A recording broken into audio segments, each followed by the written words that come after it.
जय जगन्नाथ सांग मैंने बर्तमान आम गणेश पूजा प्रस्तुति आरंभ कर देचु। आपण मैंने देखिपे समस्ते सफासफी व्यस्त अच्छा जेहेतु आम 4 महला उपर पूजा करूँ प्रत्येक वर्ष। ये आमर 13 वर्षर पूजा हैदराबाद उपरे। तेणु देखु केते जोरे पवन बहुची, वर्षा भी जोर होती। तेणु आम देखु केते जोरे पवन भी बहुची। आमर समू मेम्बर भाई माने लगी पड़ी सफासफी करने। तेणु बर्तमान सफा सैला आम माप कर खुंट बसैबू। देखो फाइनाली खुंट बसीगला जेहेतु सबू मेम्बर भाई माने आमर बहुत सहयोग कर समस्ते गोटे खुशी आम ओडिया भाई जेती अच्छे समस्ते मिसी आम पूजाटा करूँ। प्रत्येक वर्ष आमर ये पूजा होता है। तेणु चलतु देखिए केमती आमर प्रस्तुति चली आपण मानक केमती लगला आपण मैंने भी जनइबे।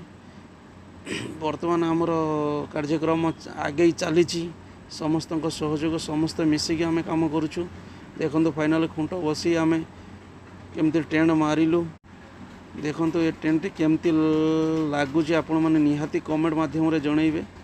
बर्तमान देखु आम तो आम हिसाब से ये कलु। जदि आपण मैंने कौन से आइडिया जानी ताहले भी आप कमेंट रे जनइबे। जेहेतु आम 4 मंजिल उपर टेंट मारुचु।